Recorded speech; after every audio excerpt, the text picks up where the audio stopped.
leather hilt. She pulled it free, then pushed the floorboard and carpet back into place. "You think you need that?" Zed asked, his fingers curled around his wide mouth. "Maybe," Spark said. Zed would be afraid no matter what, so she might as well tell the truth. The sword was called Arctos. Sir Reginald, the bear who once guarded this house, had left it to her. He taught Spark everything she knew about the League of Ursus and its sacred duty to protect children. The blacksmith who forged Arctos had engraved the word protector on every inch of the blade and in every language the bears could speak. To help her carry the sword, Spark had fashioned a scabbard and belt from Dad's old leather coat. But when she clasped the belt at her midsection, her tummy bulged above and below it. Whatever, she thought. Bears were not meant to be stylish. She was no Rana, Amazon princess, trademark. While they hurried down the steps, the box shifted again and bumped against the door. "Maybe it's a toy robot?" Zed said. "And they put the batteries in too soon. That must be it." Spark wasn't so sure.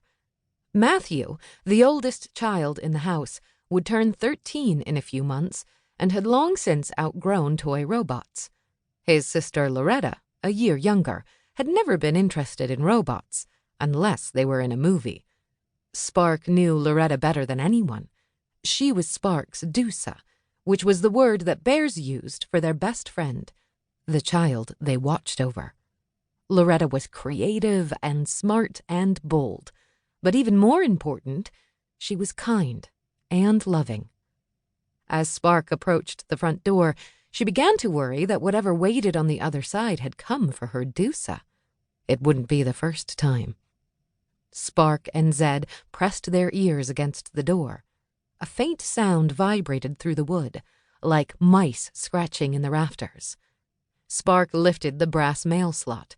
Peering through the opening, she saw the box bulge as something tried to push its way out. Zed fidgeted behind her. "When do Mom and Dad get home?" With a loud pop, a pointy object stuck through the top of the box. It was a blade, sharp and shiny. Moving like a shark fin, it cut the tape from one end to the other. The lid opened, and packing peanuts spilled out. By this point, Zed's courage had completely run out. He cowered behind Spark, covering his face with his hands. Rising from the packing peanuts was a little doll, her back to the door. Blonde hair fell over her shoulders. She wore a blue and white gingham dress, much like the Dorothy costume Loretta made for Halloween one year. Her head slowly turned toward the mail slot.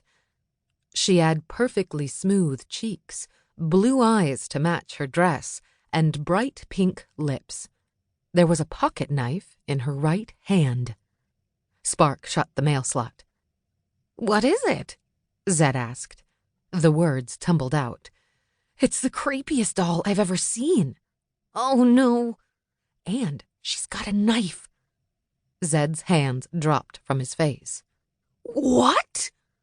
"Here, look." When Spark lifted the mail slot again, the doll was pressed against the opening, so close that her nose almost bumped against Spark's. Both she and Zed screamed. Spark slammed the cover shut and held it in place with both paws. "The deadbolt!" she yelled. "Get the deadbolt!"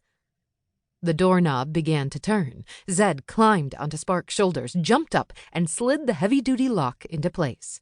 "The windows!" Spark said.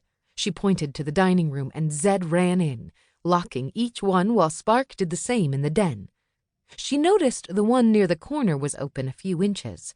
As she tried to close it, the doll's plastic hand shot inside. "Zed, get over here!"